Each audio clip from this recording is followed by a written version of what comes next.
Oke, baik. Assalamualaikum warahmatullahi wabarakatuh. Waalaikumsalam warahmatullahi wabarakatuh. Bapak Ibu yang saya hormati, saya banggakan, alhamdulillah pada hari ini kita berkesempatan untuk sama-sama bersilaturahmi menjelang buka puasa untuk berdiskusi tentang OTG, orang tanpa gejala.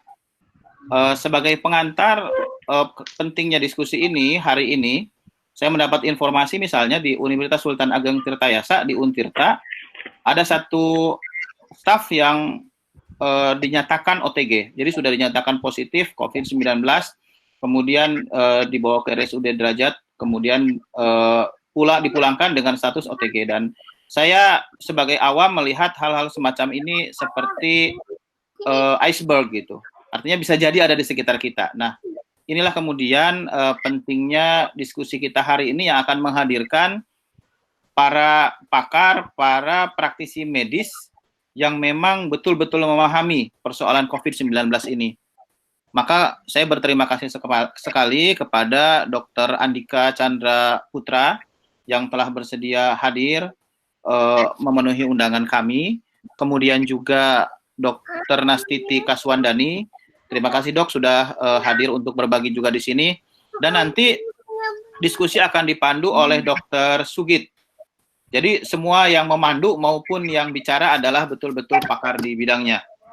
Bapak dan Ibu, webinar ini adalah webinar keempat dari Iluni UI Banten yang memang kita dari awal sampai hari ini membahas tentang pandemi COVID-19 dari berbagai sudut. Sudut ekonomi sudah dibahas, dampak ekonominya, kemudian penyebarannya oleh epidemiologis juga sudah dibahas, dan hari ini kita akan membahas OTG tadi. Nah, karena itu kemudian saya persilahkan kepada Dr. Sugit untuk memandu diskusi ini. Saya di sini akan berperan sebagai admin. Nanti mohon perkenannya kalau misalnya saya mute speaker-speaker yang memang sedang tidak bicara. Saya harapkan juga teman-teman yang sedang tidak menyampaikan paparan atau berbicara untuk dimatikan speakernya agar kualitas pembicaraan kita menjadi berkualitas. Terima kasih, saya persilahkan Dr. Sugit memandu. Ya. Terima kasih Bapak Hamid sebagai Ketua Iluni UI di Banten. Assalamualaikum warahmatullahi wabarakatuh. Waalaikumsalam warahmatullahi wabarakatuh. Selamat sore, salam sejahtera buat kita semuanya. Selamat menjalankan ibadah puasa bagi yang menjalankan. Yang terhormat teman-teman saya, mungkin TS Dr. Nastiti sebagai pembicara dan Dr. Andika, mungkin TS yang lain ada Dr. Evi, sepertinya Dr. Agung, dan mungkin yang nggak saya kenal, ya kan.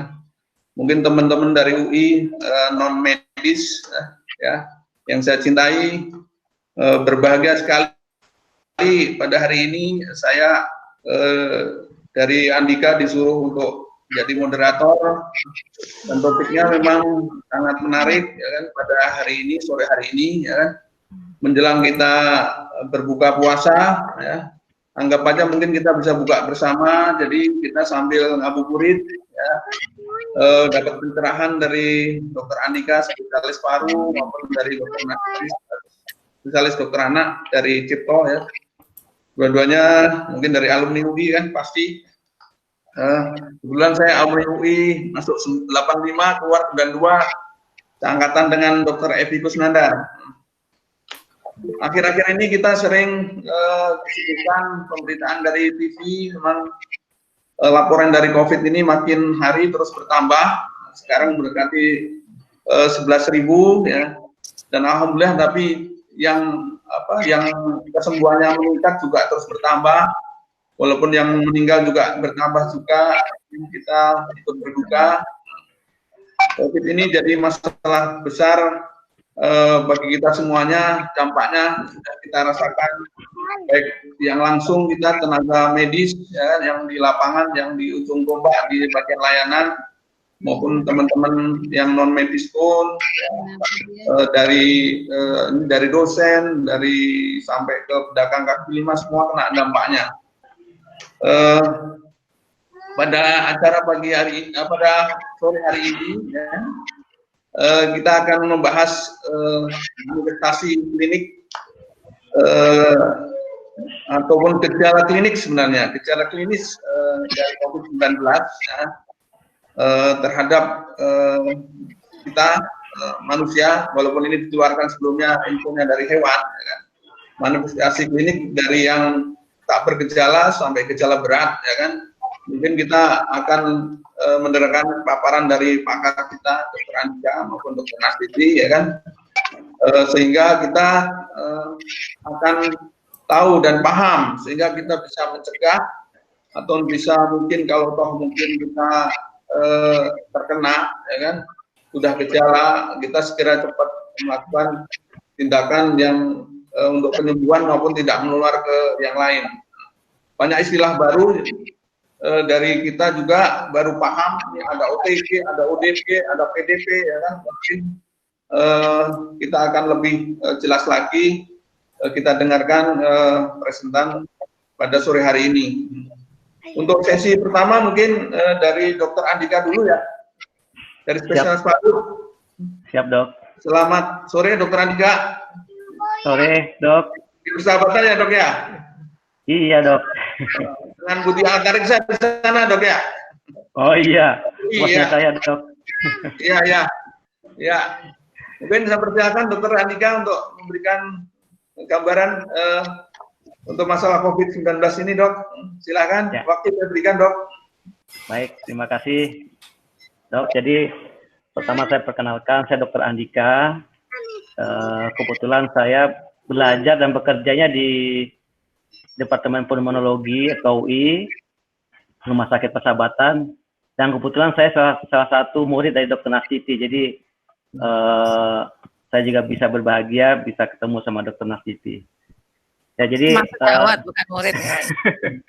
Tapi tetap murid, Dok. Ya, jadi sebenarnya kita hanya sharing dan diskusi terkait COVID-19 ini. Saya yakin Bapak Ibu sekalian, baik secara medis maupun yang non medis, sudah banyak informasi tentang COVID-19 ini. Jadi kita lebih banyak pada hal sharing. Slide. Ya, minta tolong slide. Oke, jadi pertama kalau kita lihat gambar ini, tentu terkesan Bapak Ibu sekalian, ini gambar yang lucu sekali, ya. Bayi, mungkin nanti Dr. Nastiti sampaikan, banyak bermain dengan hewan, ya. Slide. Oke. Tapi kalau kita lihat kondisi seperti ini, ya, begitu dekatnya hubungan antara manusia dengan hewan. Bahkan kalau kita lihat, hewan bisa menyusui pada manusia, ya. Ya, slide. Oke. Tapi tanpa kita sadari, sebenarnya kasus-kasus infeksi terbaru yang ada di manusia saat ini hampir 75%, bahkan sampai 60% sampai 75% merupakan kasus-kasus yang berasal dari hewan, ya. Bahkan saat ini yang kita kenal dengan SARS-CoV-2 ini juga diawali dari hewan, ya. Dan memang 80% yang potensial bioteroris tadi berasal dari patogen hewan, ya. Slide. Ya, jadi hanya pengulangan saja bahwa kita tahu bahwa SARS-CoV-2 ini atau Coronavirus Disease 2019 ini diawali pada akhir bulan Desember, ya, dengan epicentrum di Hubei, dan tanggal 30 Januari WHO mendeklarasikan COVID-19 sebagai Global Health Emergency. Dan kita sama-sama tahu di Indonesia tanggal 2 Maret diumumkan kasus pertama di Indonesia, dan kemudian tanggal 11 Maret 2020 WHO mendeklarasikan COVID-19 sebagai pandemi. Ya, slide. Oke, ini yang saya ambil baru tadi sebelum tampil ini.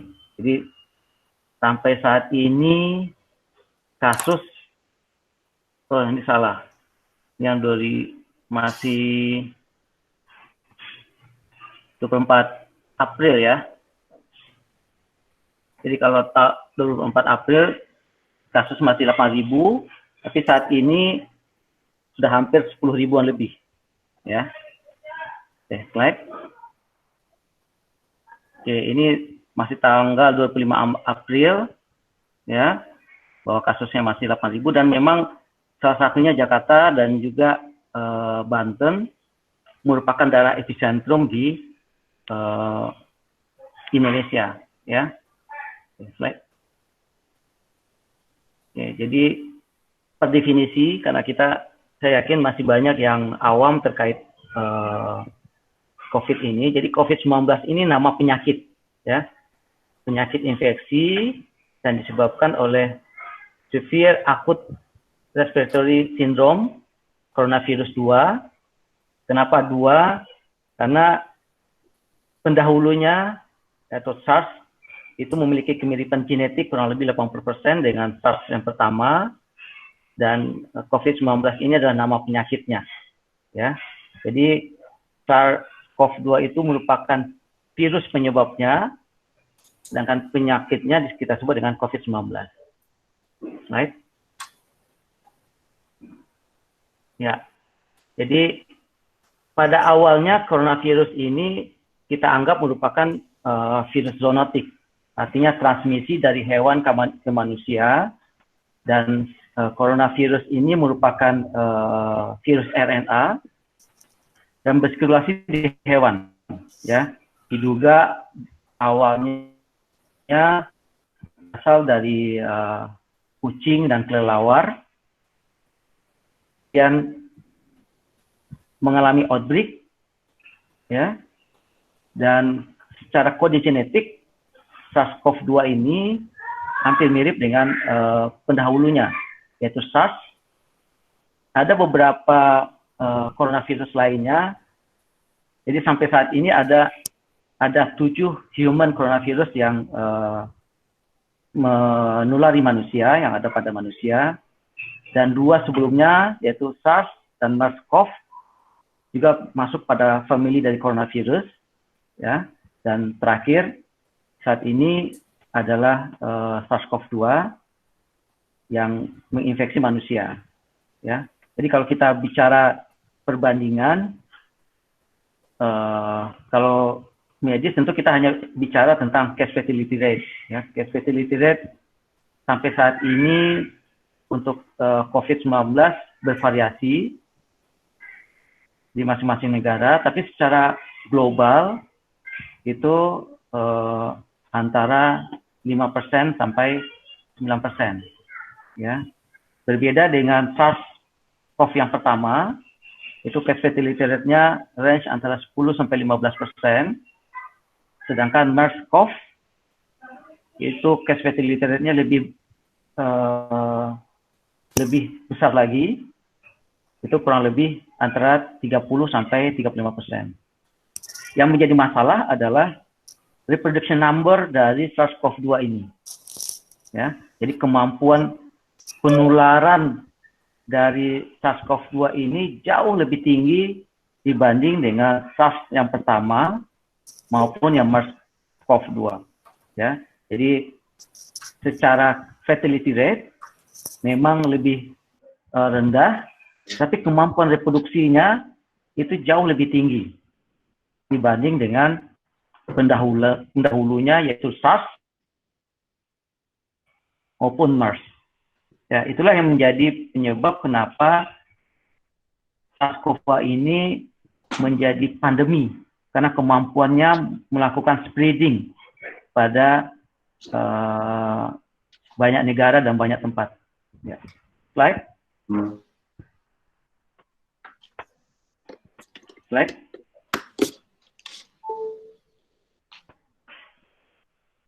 Ya.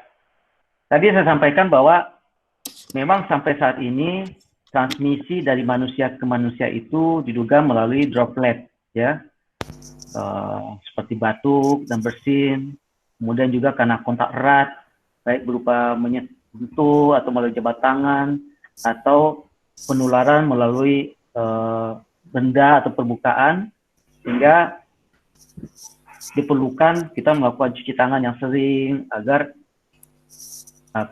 virus yang kemungkinan ada di tangan kita atau di permukaan yang kita sentuh bisa menulari, ya.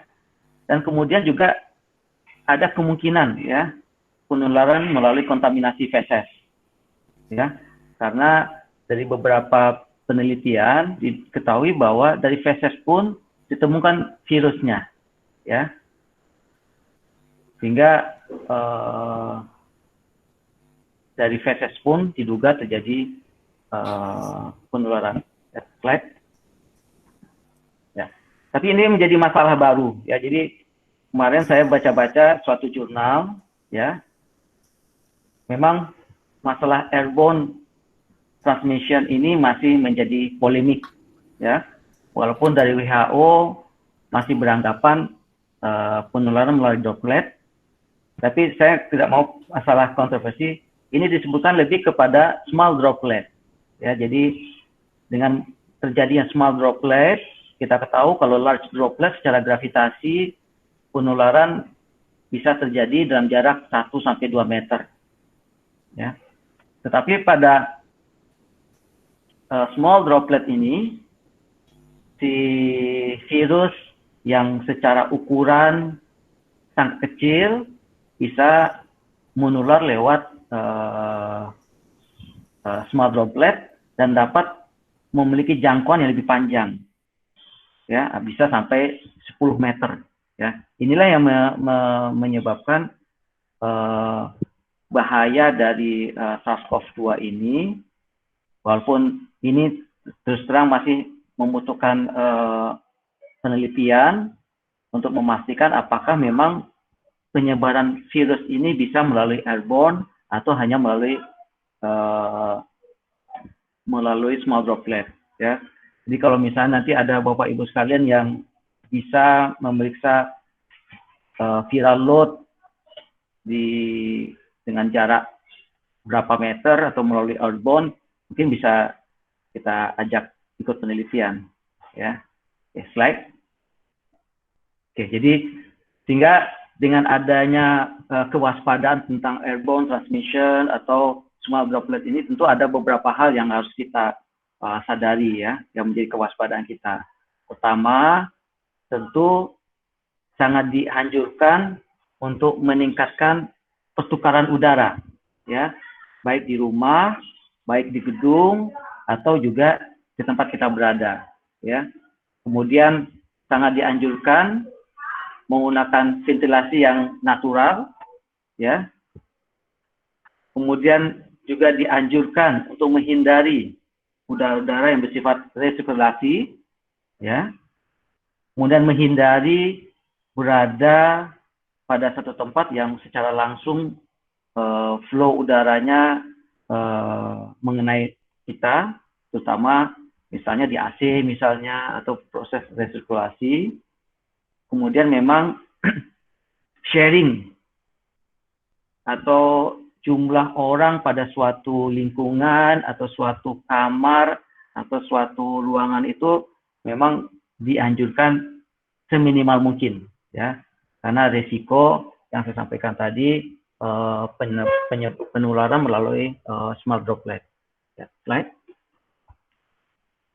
Oke, kemudian kita tahu bahwa secara patogenesis COVID-19 ini kita bagi atas 3 fase, ya. Pertama ada fase awal infeksi, ya, biasanya pada 2-6 minggu pertama, tapi yang terbanyak 2 minggu pertama. Kemudian kita masuk pada fase paru atau fase pulmonary, 3, baru kemudian terjadi sistemik inflamasi yang pada banyak media disebutkan seperti ARDS atau misalnya sepsis, ya. Jadi kenapa ini harus kita bedakan 3 fase ini nanti terkait dengan manifestasi klinik yang mungkin muncul pada penderita COVID-19. Slide. Oke, jadi pada fase inflamasi ini umumnya keluhannya bersifat lokal. Jadi bagi senior sekalian, dokter-dokter sekalian, tentu banyak pasien akan mengeluh seperti meriang-meriang, ya, atau sakit tenggorokan, kemudian bisa juga mengeluh badan pegal-pegal. Jadi lokal, bahkan kadang-kadang tanpa keluhan. Ya, jadi seringkali keluhannya juga tidak ada, dan itu memang muncul pada awal-awal. Ya. Bisa dimunculkan slide-nya, Pak Abdul?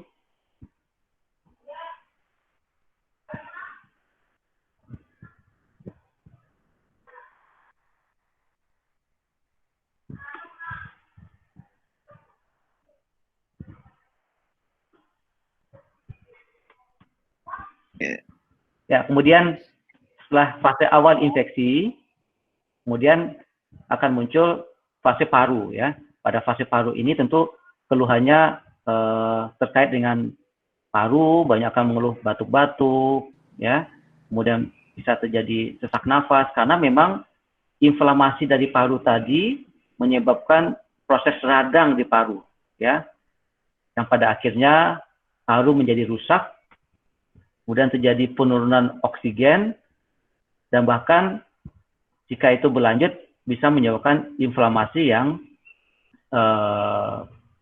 hiperinflamasi atau kita sebut dengan sistemik inflamasi. Ya. Kemudian fase akhir dari infeksi dari COVID-19 ini tentu yang sering kita sebut dengan badai sitokin, ya. Jadi badai sitokin ini ditandai dengan peningkatan kadar-kadar marker yang berhubungan dengan inflamasi, ada namanya kadar ferritin, ada peningkatan CRP, bahkan ada namanya peningkatan interleukin. Tapi manifestasinya bisa terjadi manifestasi berupa kegagalan banyak organ, atau kita sebut dengan multiple organ failure. Ya. Ya. Kemudian hanya sekilas terkait dengan pneumonia, slide. Jadi sekilas tentang pneumonia. Jadi pneumonia itu adalah infeksi paru atau radang paru yang sebenarnya penyebabnya sangat banyak, ya. Penyebabnya bisa karena bakteri, bisa karena jamur, bahkan bisa karena virus, ya. Dan sebenarnya SARS-CoV-2 ini sebenarnya hanya bagian kecil dari penyebab dari pneumonia, ya. Kalau Dr. Nartiti memang dianggap 2 sampai 4 kematian di dunia itu akibat pneumonia disebabkan pneumonia, ya. Umumnya karena bakteri, ya. Itulah yang menyebabkan kenapa dianjurkan pada lansia dan juga anak di bawah 5 tahun dianjurkan melakukan vaksinasi, ya, vaksinasi pneumokokus, tapi bukan vaksinasi untuk COVID-19. Begitu juga kita mengenal ada vaksinasi influenza, karena influenza pun bisa menyebabkan pneumonia. Ya, slide. Oke. Kemudian tadi saya sampaikan mengenai fase, ya. Kita tahu tadi ada 3 fase penyerangan dari COVID-19 ini, SARS-CoV-2 ini. Bisa fase yang awal infeksi, kemudian berlanjut menjadi fase paru, kemudian terakhir terjadi sistemik inflamasi. Sehingga manifestasi klinisnya pun bervariasi, ya. Bisa tanpa gejala, asimptomatik, bisa terjadi pneumonia ringan, bahkan terjadi HRDS atau sepsis, ya. Tapi secara umum memang hampir 81% kasus-kasus COVID ini berada pada kelompok tanpa gejala atau keluhan ringan, ya. Sehingga selama ini yang kita dengar di berita tentang kematian, karena itu hanya bersifat 5%, ya, dari penyakit-penyakit kritis pada COVID. Yang menjadi masalah sebenarnya 81% COVID-19 ini berada pada kasus ringan, ya. Slide.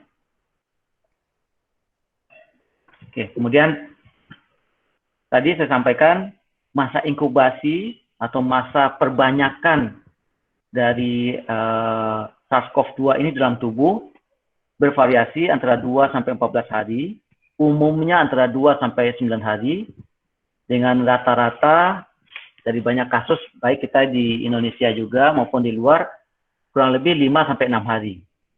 Yaitu masa dari banyak literatur disampaikan bahwa banyak pasien-pasien COVID-19 ini pada awal-awal baru datang ke rumah sakit atau ke layanan kesehatan pada hari ke-7, ya, karena baru menemukan keluhan yang memberat. Dan banyak kasus juga pada hari ke-10 bahkan hari 11 akan jatuh pada kondisi gagal nafas, ya. Jadi ada 4 keluhan utama pasien COVID-19 ini, ya. Yang terbanyak tentu keluhannya demam 83%, kemudian juga batuk, sesak nafas, dan juga mialgia dan mudah lelah, ya. Tapi hampir 90% keluhan pasien-pasien tadi lebih dari satu, ya. Jadi jarang yang keluhannya hanya satu saja, atau demam saja, atau batuk saja. Minimal keluhannya lebih dari satu, ya, batuk atau demam, ya. Tapi hanya 15% yang mempunyai keluhan secara bersamaan, ya. 3 misalnya batuk, demam, sesak nafas, ya. Jadi itu yang mungkin dari sejawat perlu ketahui dan Bapak Ibu sekalian ketahui. Slide, ya. Kemudian ini konsep yang tadi dari WHO sampaikan, bahwa lama gejala yang keluhan ringan tadi itu kurang lebih 2 minggu. Pada minggu ke-3 dan ke-6 itu fase kritisnya, ya, akan muncul pada keluhan pada minggu ke-3 sampai minggu ke-6, ya. Slide. Oke. Kemudian tentu kalau kita bicara penyakit, itu ada faktor-faktor risiko yang kenapa si A keluhannya memberat, si B, ya. Itu ada faktor-faktor risiko yang mempengaruhi.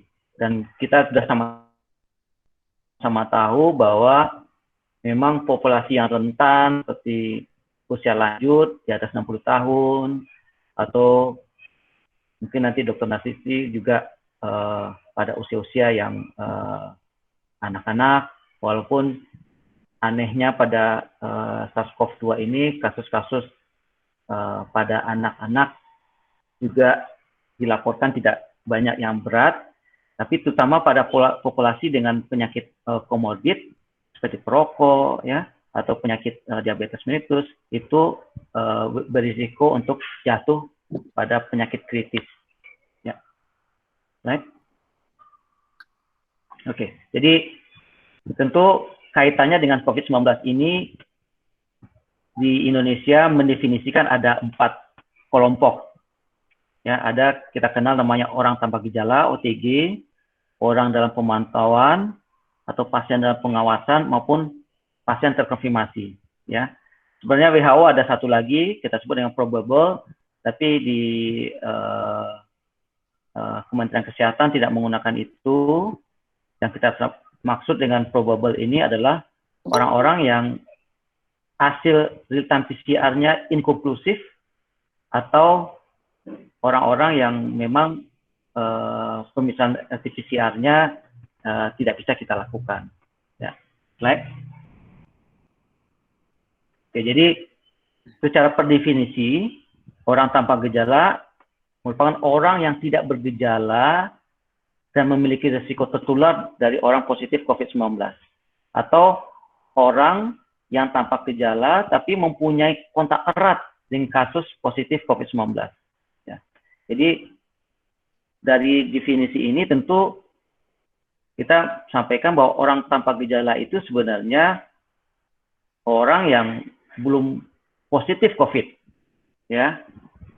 Walaupun nanti ada istilah konfirmasi positif tanpa gejala, ada konfirmasi positif yang mild asimptomatik. Ya.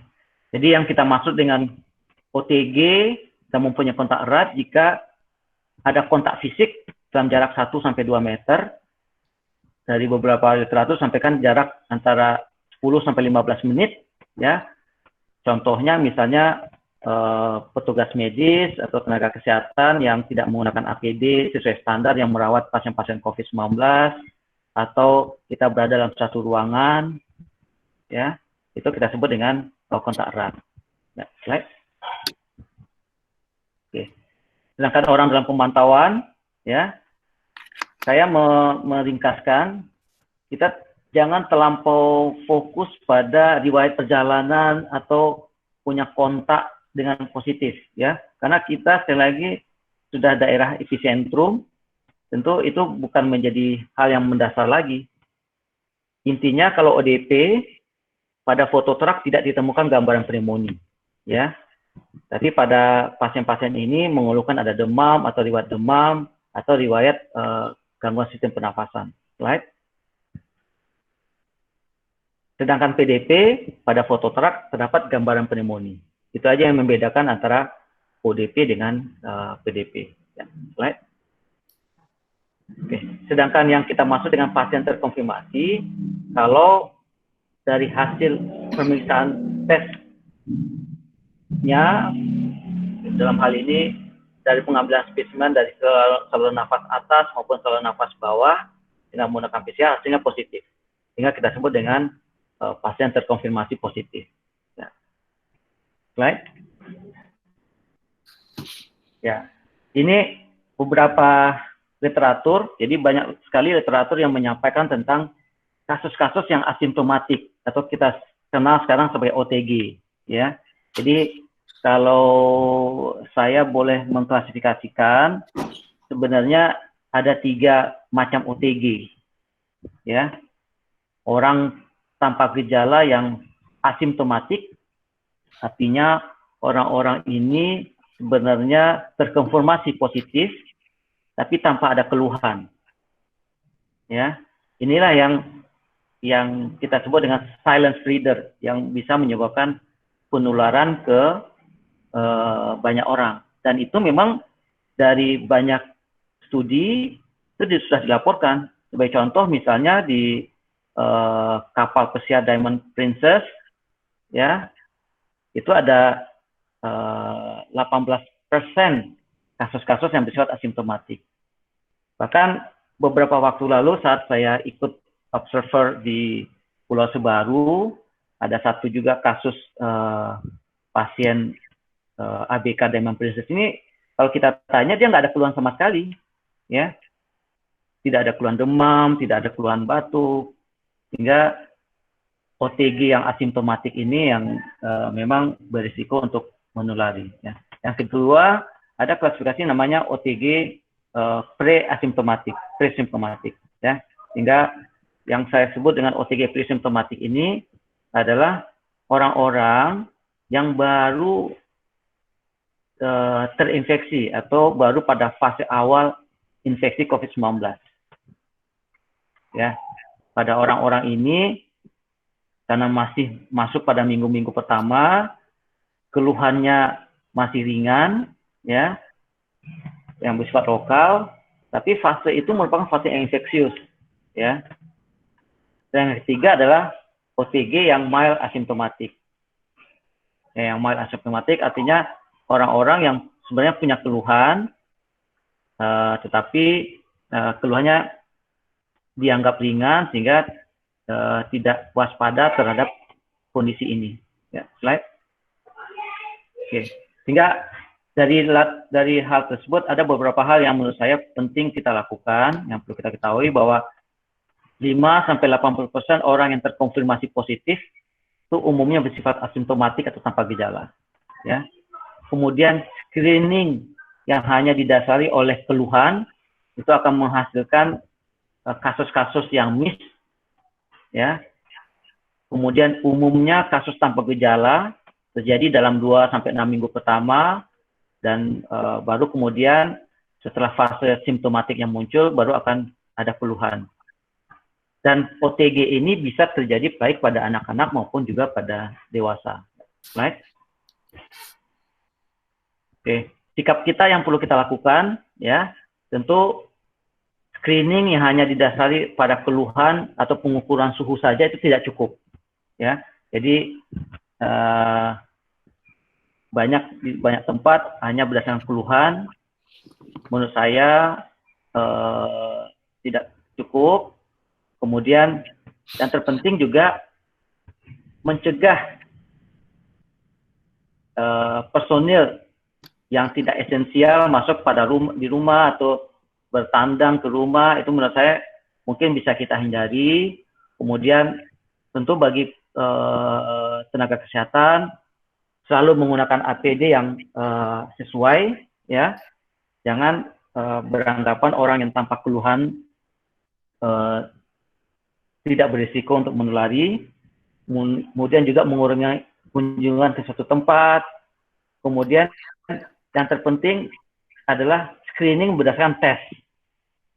Jadi kalau di India kita sebutnya door-to-door screening.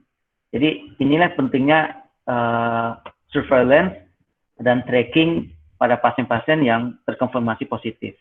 Ya. Slide. Oke. Kemudian sebenarnya untuk pasien-pasien yang terkonfirmasi positif tadi dan tanpa gejala, sebenarnya yang terpenting adalah isolasi mandiri, itu yang paling penting, ya. Kemudian kita berikan edukasi, kemudian observasi ketat terhadap keluhannya, dan tentu pasien-pasien terkonfirmasi positif ini akan melaporkan klinisnya ke petugas yang medis, apakah di FKTP atau di puskesmas, right? Oke. Sedangkan yang belum terkonfirmasi atau kita sebut dengan ODP, PDP ini sangat dianjurkan, ya, untuk melakukan pemeriksaan, ya. Kalau mampu laksana, tentu kita lakukan pemeriksaan PCR, ya. Tapi minimal sebagai suatu mass screening bisa kita lakukan rapid terlepas dari pro dan kontra dari rapid test, ya. Dan memang rapid test itu karena sudah masif sekali di Indonesia harusnya dievaluasi dan diinterpretasi oleh dokter, ya, agar tidak salah interpretasi. Ya. Slide. Oke. Jadi apa yang kita lakukan, yang harus kita ajarkan juga ke banyak orang mengenai isolasi mandiri. Tentu tujuan isolasi mandiri ini adalah mengurangi kontak baik dengan sesama anggota keluarga maupun juga di lingkungannya. Tapi walaupun begitu, juga kita anjurkan untuk melakukan PHBS, ya, cuci tangan, selalu menggunakan masker, kemudian tempat makan minum kalau terkonfirmasi positif juga harus tersendiri, kemudian bajunya juga tersendiri, mencucinya juga tersendiri, ya. Termasuk saat membersihkan ruangan yang terkonfirmasi positif, harusnya juga kita menggunakan alat pelindung diri, dalam hal ini masker misalnya, atau pakai sarung tangan. Slide. Slide.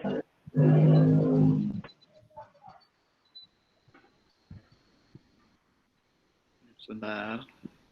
Waktu. Sudah habis? Ya. Dr. Andika? Baik. Ya. Oke. Terakhir, Dok. Ya, terakhir tips-tips tadi yang saya rasa penting sekali ya dalam hal melakukan isolasi mandiri, kemudian juga dukungan dari anggota keluarga dan juga lingkungan dalam mensupport pasien-pasien yang mungkin terkonfirmasi positif ini ya. Jadi tadi sudah saya sampaikan, cuci tangan, kemudian juga makan minum juga dicuci dan sebagainya. Ya, mungkin demikian, Dok.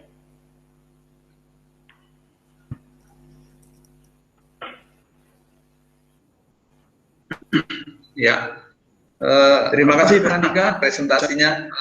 Karena teman-teman kita di sini mungkin ada yang bukan dokter, jadi mungkin bisa chat di grup ataupun bisa diskusi di grup dilanjut ya. Jadi dari penjelasan Dr. Andika sih menurut saya cukup jelas bagaimana kita bersikap. Malah saya sebagai petugas medis ini sudah sebenarnya udah masuk OTG jangan-jangan gitu loh. Kita udah nggak boleh kumpul sama keluarga lagi atau mungkin isolasi keluarga nih. Mungkin untuk mempersingkat waktu ini udah jam 16.50 ya. Mungkin Dr. Nastiti akan mungkin menjelaskan lebih detail lagi mungkin kenapa kok ini mungkin anak-anak kok tertular ataupun mungkin tertular tapi kok dampak manifestasi kliniknya tidak seberat yang pada usia-usia di atas 60. Mungkin kepersilahkan Dr. Nastiti untuk ini sudah 16.50, mungkin 20 menit Dr. Nastiti. Ya, baik. Terima kasih. Terima kasih, Dok. Assalamualaikum warahmatullahi wabarakatuh. Warahmatullahi wabarakatuh. Ya, mohon slide-nya Pak Hamid. Pertama terima kasih ya atas undangannya. Saya diundang untuk acara Iruni Banten ini. Terima kasih atas kesempatannya. Ya, pertama saya juga mohon maaf mungkin saya salah menangkap message ya. Saya pikir ini anggota PDUI semua, tapi rupanya ada teman-teman dari non medis sehingga mungkin nanti ada beberapa slide yang saya cepat ya Pak Hamid ya, berhubung waktu juga. Kemudian Dr. Andika sudah menjelaskannya dengan sangat lengkap dan rinci sehingga saya tidak perlu lagi mengulang apa yang sudah dijelaskan oleh Dr. Andika. Sehingga nanti kita bisa lebih fokus kepada tanya jawabnya. Jadi nanti mohon Pak Hamid kalau ada slide-slide yang sudah dipresentasikan oleh Dr. Andika dan kemudian slide-slide yang terlalu technical medis nanti kita bisa skip cepat ya. Baik, mohon slide.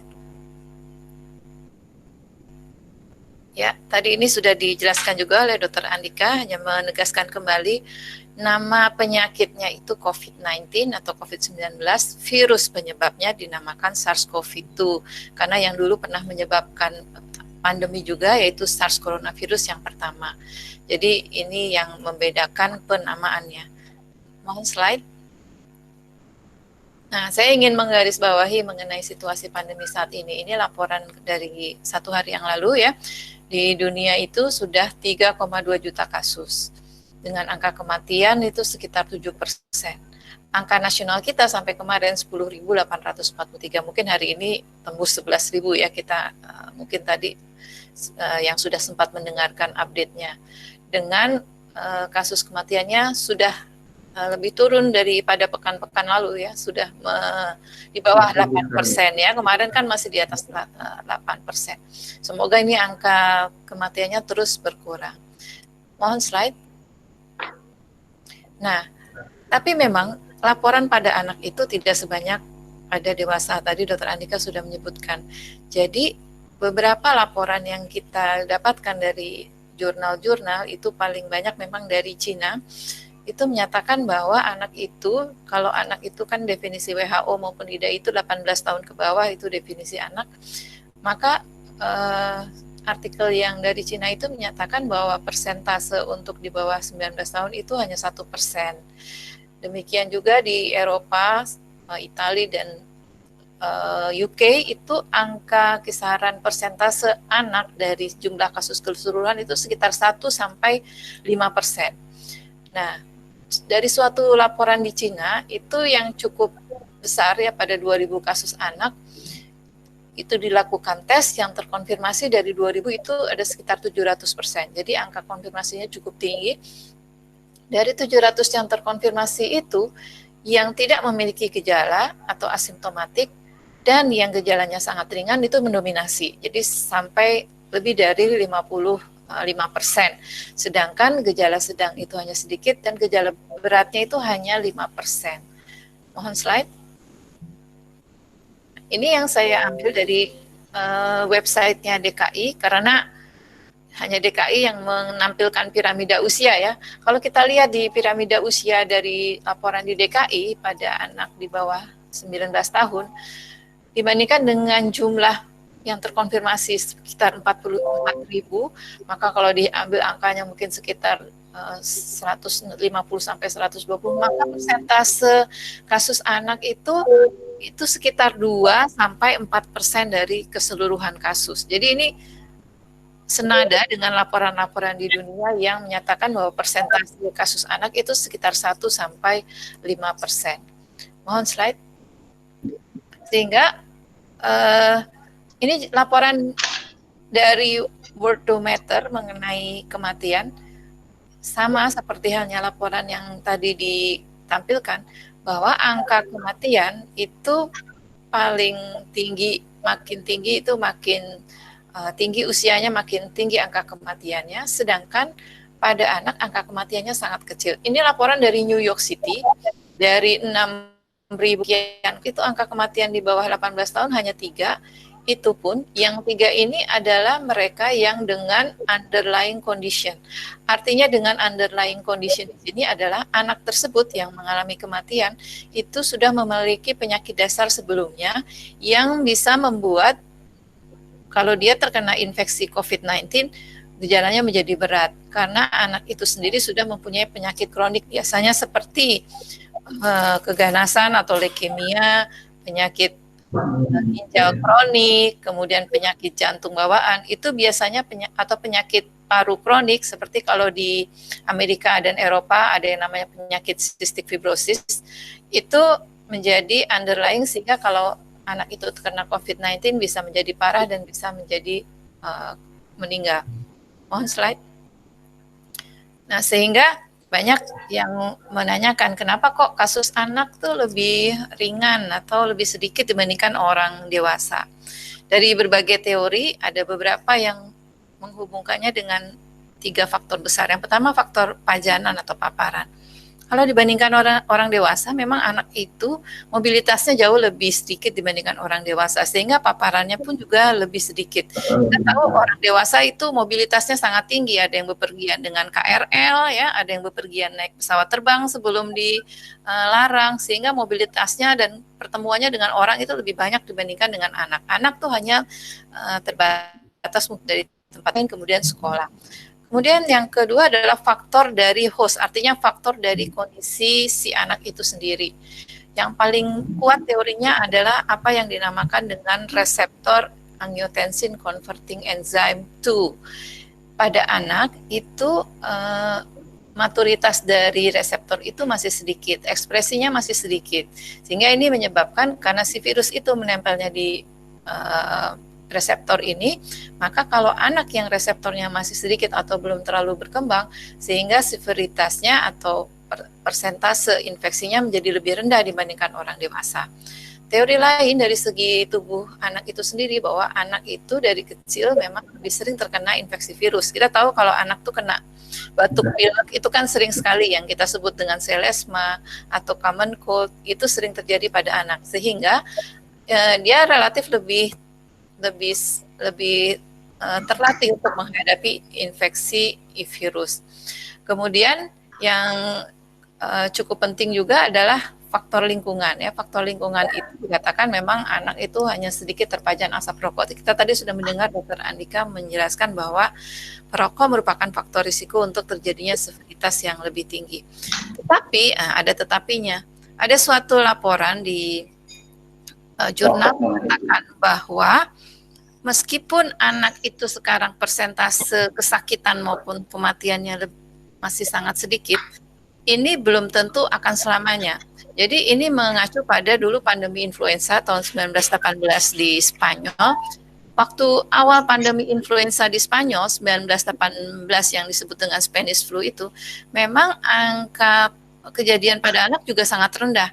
Yang banyak terserang adalah usia produktif, umur 20 sampai 50. Tapi seiring dengan berjalannya waktu, ternyata epidemiologi berubah. Sekarang kita tahu influenza itu anak banyak terkena, severitasnya juga lebih tinggi daripada usia produktif. Nah, ini jadi kita berhati-hati karena ini merupakan suatu awal pandemi penyakit baru yang kita belum nanti seperti apa. Mohon slide.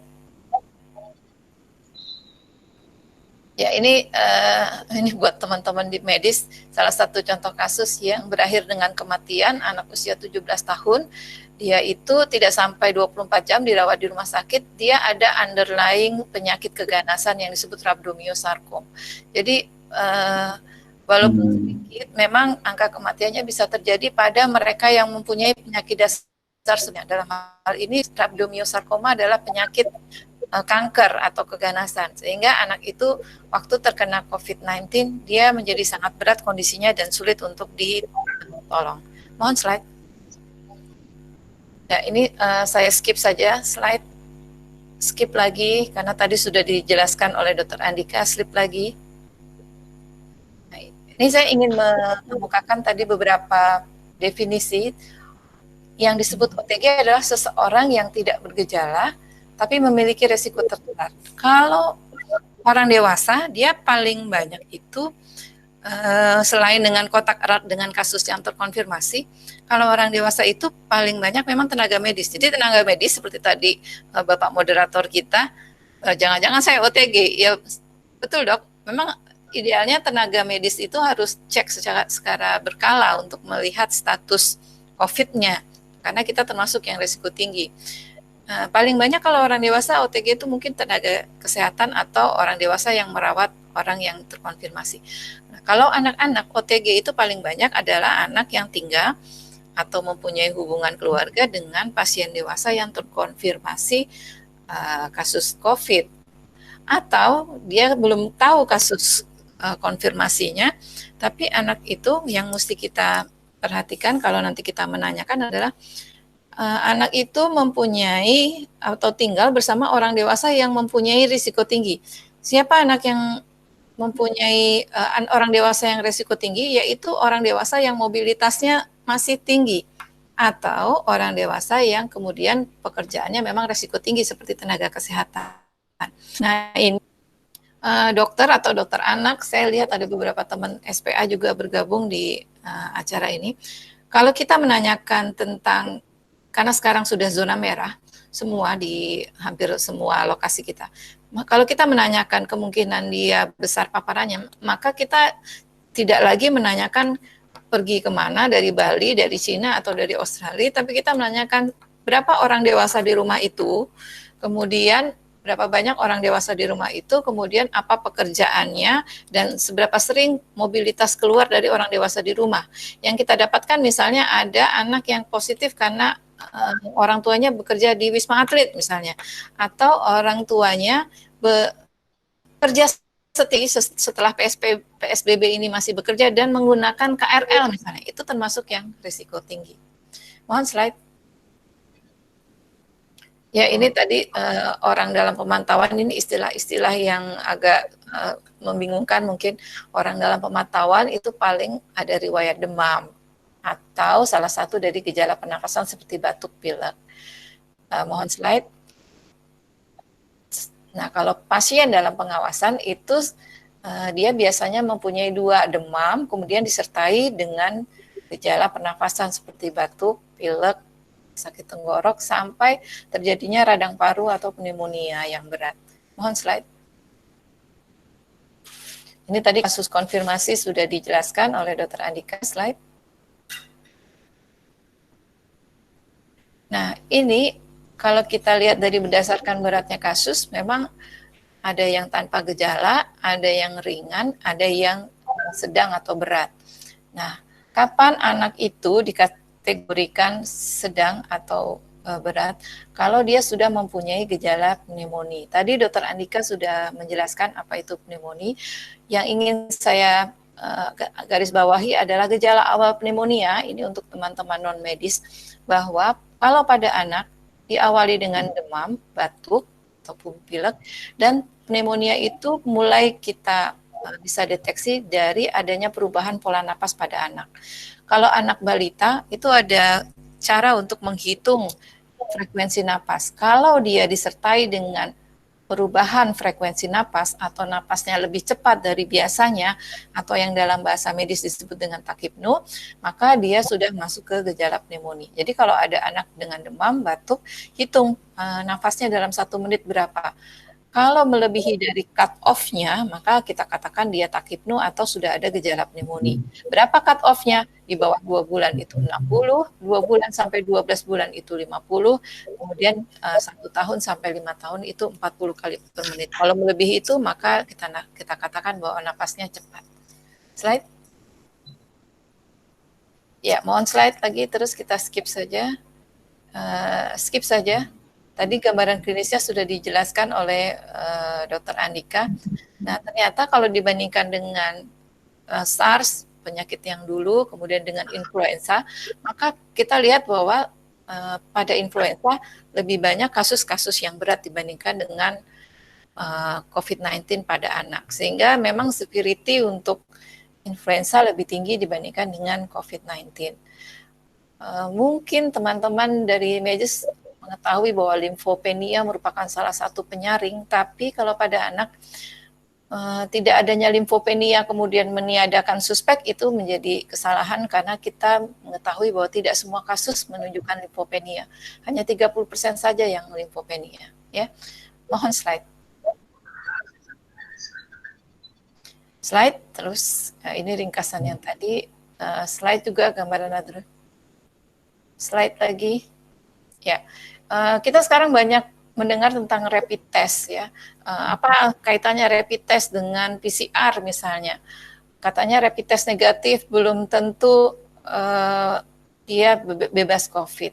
Nah, memang agak sulit memahaminya untuk teman-teman dari non-medis, tapi ya, kita bisa melihat bahwa ini ada beberapa skema. Kalau misalnya rapid testnya negatif tetapi dia ada gejala, memang sangat dianjurkan untuk melakukan, karena pada awal-awal terjadinya gejala kalau terinfeksi, antibodinya itu belum terbentuk. Antibodi terbentuk itu belakangan. Demikian juga kalau ternyata antibodinya positif, rapid testnya positif, tapi swabnya negatif, berarti memang dia pernah terinfeksi di masa yang lalu. Kita perlu melakukan juga kontak tracing pada kasus-kasus yang demikian. Mohon slide.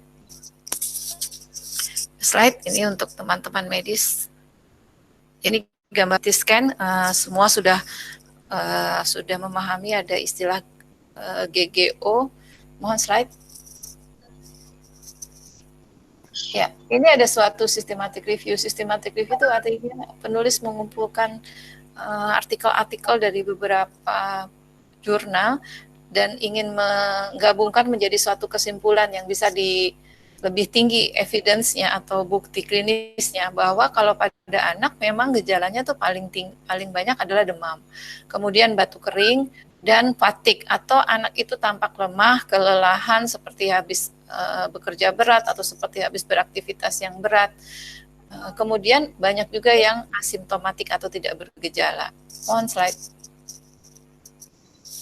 Nah, ini contoh dari kasus yang lain bahwa anak itu tidak selalu gambarannya berat. Kalau tadi contoh yang meninggal, ini adalah contoh yang baik hasilnya. Ada riwayat perjalanan ke Bali, gejalanya hanya demam, batuk, muntah, biasa ya. Ada sesak, kemudian dalam waktu 3 hari dirawat, anaknya sudah bisa pulang. Kalau dari gambaran ronsennya, memang gambaran ronsennya ringan, jadi tidak seperti kasus yang pertama yang gambaran parunya berat. Mohon slide. tata laksananya di skip terus di skip saja terus ya terus di skip. Nah, ini ada beberapa cuplikan data di Indonesia, di Jawa Tengah ya, bahwa ada 24 anak yang berhasil dievaluasi, adalah 21 untuk labnya, ada 11 anak usia balita, kemudian 6 usia 6 sampai 10 tahun, dan usia 10 sampai 18 tahun itu 7 kasus. Kemudian kalau dari gambaran darah perifernya, memang sebagian besar itu normal sel darah putihnya, hanya sedikit saja yang leukositosis 5 dari 21, bahkan tidak ada yang leukopeni. Sementara kalau dari hitung jenis kita lihat yang limfopeni itu hanya 4 dari 21. Sehingga sekali lagi menjadikan limfopeni sebagai penyaring itu bisa mengakibatkan kesalahan atau tidak terdeteksinya kasus. Slide lagi, sekali lagi, slide. Nah, ini kasus yang mundur sekali lagi. Mundur dulu pamitnya. Kasus di Nusa Tenggara Barat, ini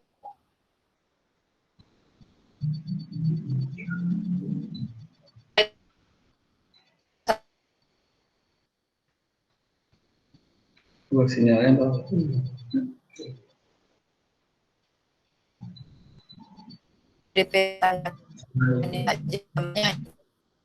Nah, 8 dari 10 ini, 10 anak-anak ini, dia adalah OTG atau orang tanpa gejala, atau kalau anak berarti anak tanpa gejala yang kemudian terkonfirmasi. Kenapa didapatkan 8 anak tanpa gejala yang terkonfirmasi? Ini adalah hasil dari penelusuran atau kontak tracing. Kontak tracing dari mana? Dari orang dewasa yang terkonfirmasi positif. Jadi rupanya ini bagian dari klaster Goa, klaster Jakarta, dan klaster Bogor. Lalu dilakukan kontak tracing, didapatlah anak-anak yang kemudian juga terkonfirmasi positif, tapi dia tidak menunjukkan gejala. Nah, ini menunjukkan bahwa memang kalau kita melakukan pemeriksaan yang masif, massal, kita bisa mendapatkan banyak anak-anak tanpa gejala. Slide terakhir. Ya. Sebagai resume atau sebagai take home message, pertama, meskipun angka pada anak kesakitan dan kematiannya itu rendah, tapi bukan berarti anak itu bisa aman dari COVID atau terhindar dari infeksi COVID.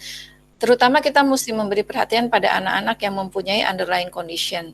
Kemudian kita harus memperhatikan juga anak-anak yang tinggal dengan orang tua yang berisiko tinggi dari segi mobilitas orang tua, kemudian pekerjaan orang tua.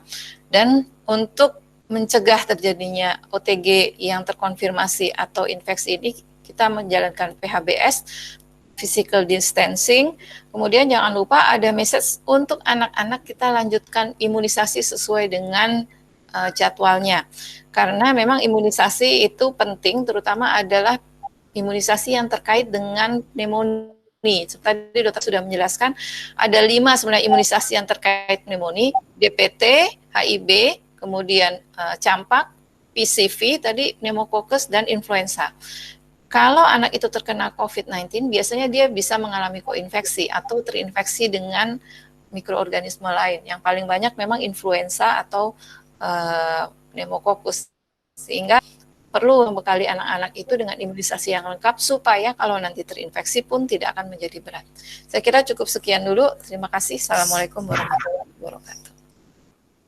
Waalaikumsalam. Terima kasih, Dr. Nastiti.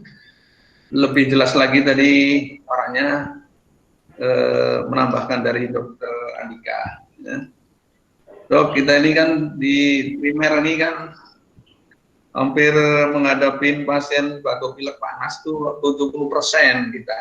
Mungkin teman-teman yang lain medis kan juga paham ini, ya kan. Ntar ke depan tuh sampai kapan kita tuh terus pakai masker, pakai APD, ya kan. Apakah kita kapan berakhir COVID seperti ini? Jadi ke depan pasti perubahan pola perilaku kita dalam pelayanan pasti akan berubah. Seiring dengan COVID ini entah kapan akan berakhir, ya kan, karena mungkin kita walaupun pasien beritanya nggak ada penambahan atau kesembuhan makin tinggi, tidak. Hal mungkin pasti tetap ada penularan-penularan yang lain. Nah, mungkin untuk selanjutnya forum tanya jawab. Untuk sesi pertama kita buka 2 sesi dulu, ke Dokter Andika ataupun ke Dokter Nasisi. Silakan dari teman yang hadir atau yang menyaksikan pada sore hari ini untuk bertanya. Maka kita buka prosesi pertama.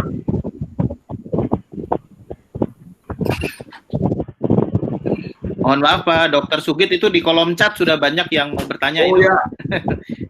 ada banyak pertanyaan di kolom Ya, chat. kita lihat ini. Ya. Kita pilih nih. Ya. Dari Dokter Evi Sunandar Tega, izin bertanya, OTG bisa imun, bisa sakit, bisa menularkan. Faktor yang mempengaruhi apa saja? Kaitannya dengan hereditas imunitinya. Semakin banyak OTG, apakah akan menguntungkan? Terima kasih. Silakan untuk mungkin Dokter Nastiti mungkin bisa menjawab. Ya, secara umum mungkin kalau anak segala faktor yang bisa mempengaruhi imun yang baik itu sangat dianjurkan Dokter Evi. Pertama tentu nutrisi, ya, nutrisi. Kalau bayi baru lahir kita tahu bahwa ASI eksklusif tetap harus diberikan. ASI eksklusif, kemudian nutrisi, kemudian faktor menghindari polusi. Jadi jangan sampai mentang-mentang stay at home, tapi di rumah tetap melakukan merokok. Makanya anak yang stay at home dengan perokok, malah jangan-jangan justru imunitasnya akan berkurang. Kemudian yang juga cukup penting adalah imunisasi. Hingga dengan imunisasi kita akan bisa menghindarkan anak dari pneumonia yang tadi sudah saya sebutkan. Kalau ditanya apakah semakin banyak OTG akan semakin menguntungkan, sayangnya tidak. Karena konsep herd immunity ini adalah konsep yang diimplementasi melalui proses vaksinasi. Dan kalau maunya tercapai herd immunity itu tidak mengorbankan banyak orang. Sayangnya kalau kita biarkan, misalnya kemarin ada wacana tidak usah lockdown, dibiarkan saja seperti seleksi alam, maka kita akan bisa kehilangan keluarga kita yang merupakan high risk. Jadi sama sekali tidak boleh membiarkan orang dengan COVID confirm untuk berkeliaran dan menularkan ke yang lain. Mungkin itu dulu. Ya Dok, pengen nanya juga nih Dok, ini sempat saya ditanya, atau mungkin malah dapat orderan saya untuk imunisasi influenza saya. Jadi kemarin beberapa pensiunan dari BNI atau dari mana kemarin minta diimunisasi, itu kira-kira efektif nggak itu Dok? Ya. Dokter Nasiti. Ya, betul. Jadi saya juga mendapati ada satu BUMN yang mewajibkan semua stafnya untuk melakukan imunisasi pneumokokal vaksin dan influenza. Jadi imunisasi influenza itu akan melindungi kelompok risiko tinggi, salah satu diantaranya adalah geriatri, balita, dan di luar itu adalah anak-anak atau orang-orang dengan infeksi kronis seperti yang tadi kita sebutkan, kanker, kemudian DM, kemudian penyakit jantung. Dia akan melindungi dari influenza. Laporan yang ada memang menunjukkan ada koinfeksi antara COVID-19 ini dengan influenza. Misalnya pada anak itu ada angkanya 15% koinfeksi dengan influenza. Sehingga kalau kita imunisasi dengan influenza terkena COVID-19, paling tidak kita terbebas dari influenza yang bisa memperberat.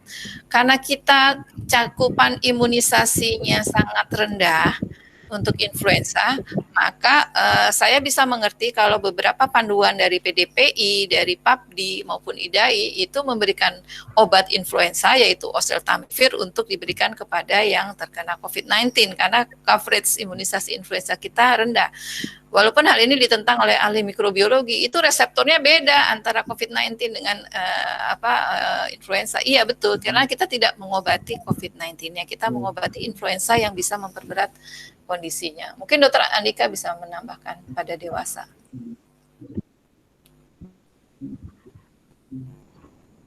Memang yang menjadi masalah sebenarnya. Silakan Dokter Andika. Iya dok. Jadi yang menjadi masalah mispersepsi di masyarakat kita bahwa vaksin pneumokokus maupun vaksin influenza tadi digunakan untuk menghindari COVID-19. Itu yang sering, karena dari berbagai kementerian bahkan juga dari BUMN ini berfaedah untuk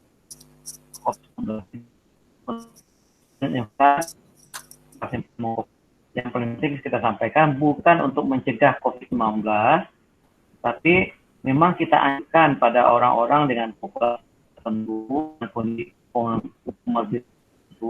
untuk mencegah atau infeksi, ya apakah itu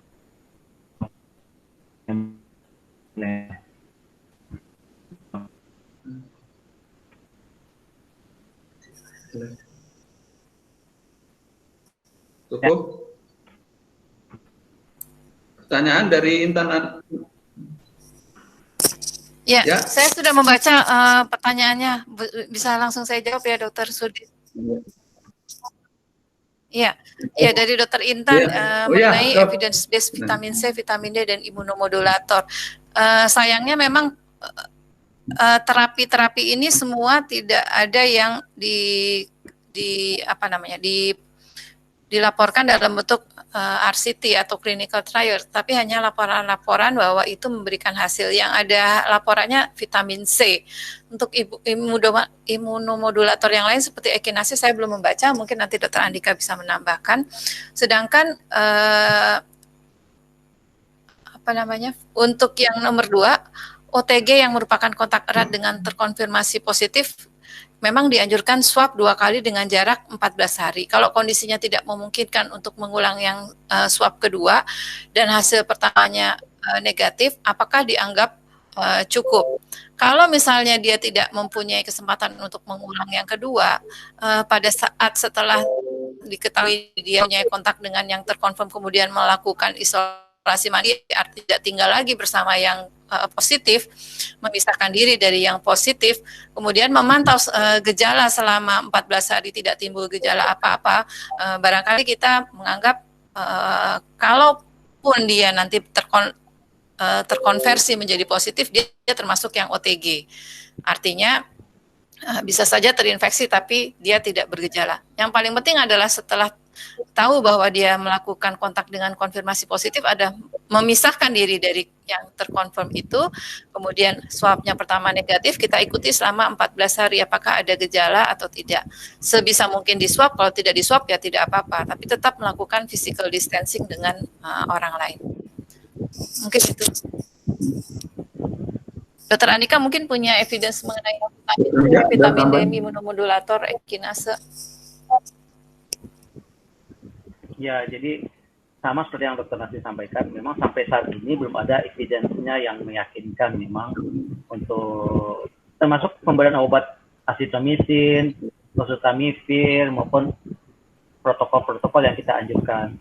Jadi tentu dari banyak perhimpunan memberikan protokol tadi, evidence berasal dari penggunaannya dari luar juga. Jadi tapi belum ada sampai saat sekarang uji klinis yang sudah dilakukan secara detail tentang penggunaan obat-obatan tadi.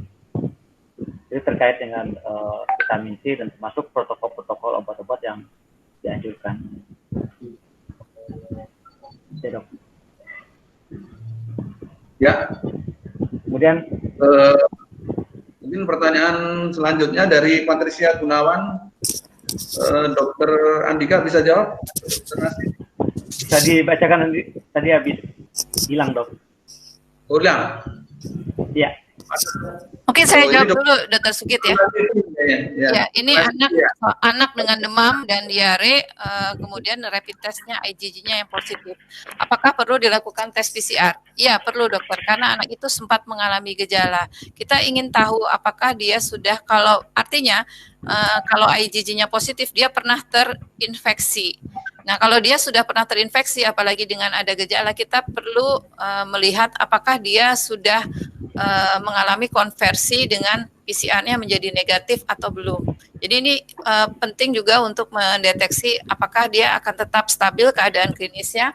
Karena kalau kita tidak melakukan PCR, kemudian anak itu kembali mengalami episode klinis, kita kehilangan data yang penting. Kalau nanti suatu saat anak itu timbul gejala lagi, kita tahu bahwa PCR-nya dia masih positif, tentu kita bisa melakukan tata laksana yang lebih akurat.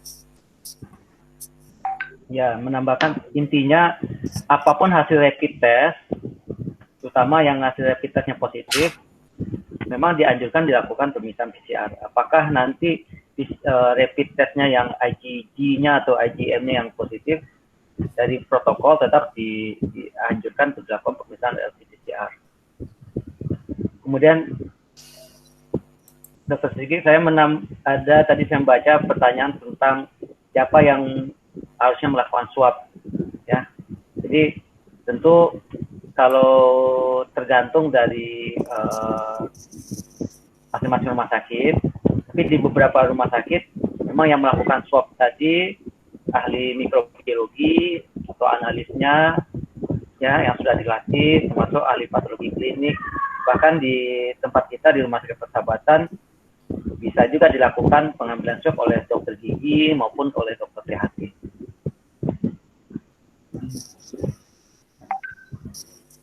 Dok, nah juga dok nih dok, ini kemarin berita di CNN itu kan ada juga artificial intelligence dok, di mana itu pakai scan dok, itu risikonya lebih rendah tertular COVID-19 ini dok. Kan ini lewat swab kan itu risiko tertular pelaksana ini petugas bagian mikrobiologinya lebih tinggi daripada artificial intelligence ini ya. Terus hasilnya juga itu lebih cepat dok.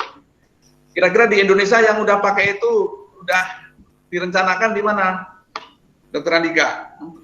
Ya dok, jadi mengenai penggunaan artificial intelligence untuk CT scan, yang namanya artificial tentu sifatnya membantu.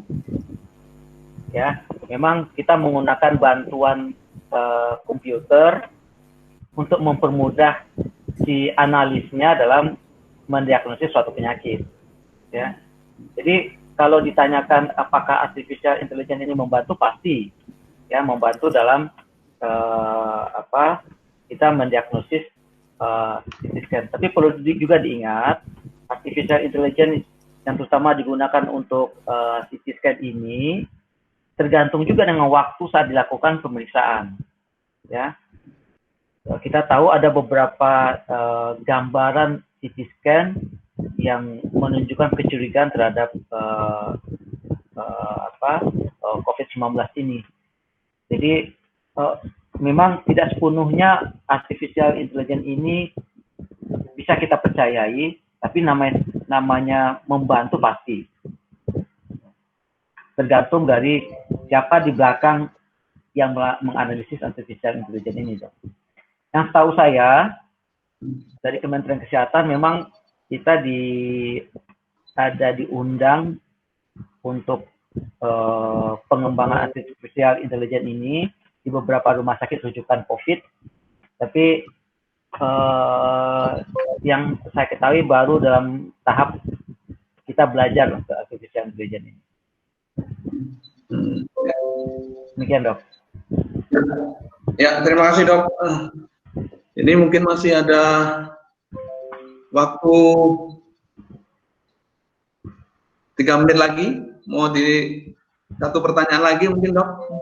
Kira-kira untuk ini dari tenaga medis, kita itu sebagai dokter di layanan primer ataupun di rumah sakit, itu kita kira-kira untuk dilakukan screening untuk rapid test mungkin berapa minggu sekali dok, untuk tahu kita kira-kira masuk kategori apa? Ini OTG, takutnya kita malah jadi PDP ini dok. Itu dok. Makasih. Ini pertanyaan ya, jadi tadi kan dokter. Ya.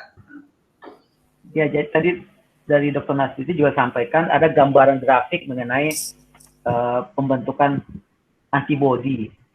Ya, jadi kita fix kita katakan tiap 1 minggu atau 2 minggu tidak bisa, ya. Tapi dari protokol memang sangat dianjurkan kalau setelah pertama kali dilakukan rapid, kemudian diulang kalau hasilnya negatif 7-10 hari kemudian, dengan pertimbangan gambaran kalau memang pertama kali tadi merupakan masa awal dari infeksi, diduga pada minggu kedua atau pada minggu ketiga pemeriksaan berikutnya diharapkan antibodinya sudah terbentuk jika memang sudah ada terjadi COVID-19. Tapi sekali lagi saya tekankan, tentu yang interpretasi ini harusnya dokter. Hingga karena sekarang kita lihat banyak di perumahan-perumahan membeli rapid test sendiri, melakukan rapid test sendiri, sehingga melakukan interpretasi juga sendiri. Ini itu yang bahaya menurut saya. Ya.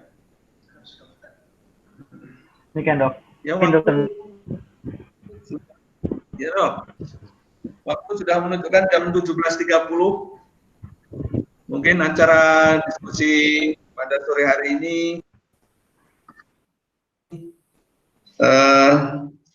lumayan membuka wawasan bagi saya pribadi ke depan, minggu ke depan ya, bisa kita berharap PDUI Banten kita mungkin akan ini malah lebih duluan ya, kita PDUI ngadain acara seperti ini, mungkin kita share ke layanan teman. Kesimpulan pada hari ini sore hari ini, ya kan? Ya.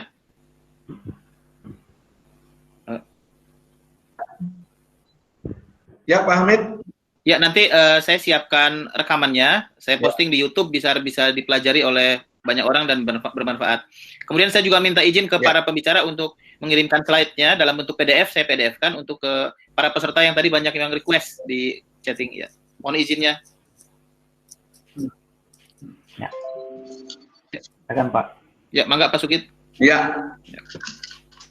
Pada hari ini diskusi telah berjalan dengan lancar. Terima kasih sekali Dr. Andika, Dr. Nastiti yang telah memberikan pencerahan kita yang pada hadir pada sore hari ini.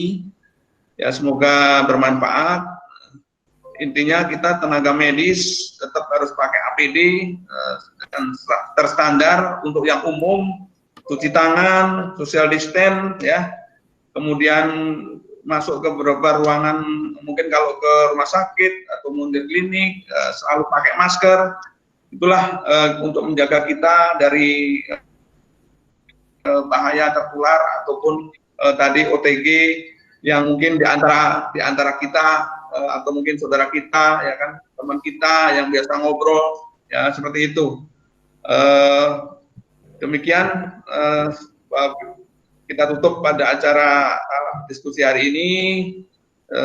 Waktu dan tempat saya serahkan kepada Bapak Hamid. Silakan Pak Hamid untuk menutup acara. Terima kasih Pak. Ya. Baik, terima kasih Pak Dr. Sugit. Sekali lagi terima kasih juga sebesar-besarnya kepada Dr. Andika Putra dan Bu Dr. Nastiti Kuswandani. Alhamdulillah kegiatan ini bisa terselenggara, ilmunya amat bermanfaat, mencerahkan terutama kami nih para awam ya yang tidak tahu, jadi sedikit memahami OTG dan harus bagaimana, insya Allah sudah lebih paham. Nanti akan tersedia rekaman dari kegiatan ini sehingga kawan-kawan yang tidak bisa mengikuti bisa tetap juga ikut belajar. Karena waktu sudah habis, kita tutup sama-sama dengan alhamdulillah, dan kemudian saya mengucapkan selamat berbuka puasa. Terima kasih. Assalamualaikum warahmatullahi wabarakatuh. Waalaikumsalam. Waalaikumsalam.